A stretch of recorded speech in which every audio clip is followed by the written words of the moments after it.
Okay, so I'm sitting out here on the porch snapping beans. Just picked me a 5-gallon bucket full of them from my cousin's garden because her beans did way better than mine.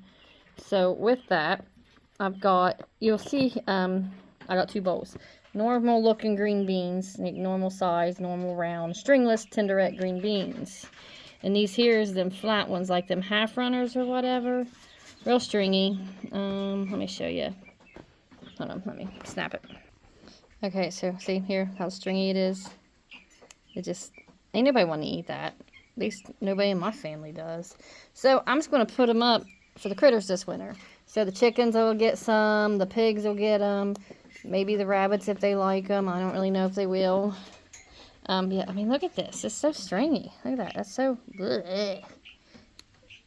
Anyhow, we're going to put them up for the critters. So if I got room in the canner after I get all these put up, I'll add some jars of this to them. And then come wintertime, they get fresh produce just like we do. A fresh put up produce just like we do. It's a waste not want not kind of thing to do here. And I just want to show y'all, you know, you get beans that you don't like, or you get something that you're like, ew, why? Pretty sure it's a cross-pollination with the regular beans to whatever. So, yeah, anyhow, I just wanted to point that out to you.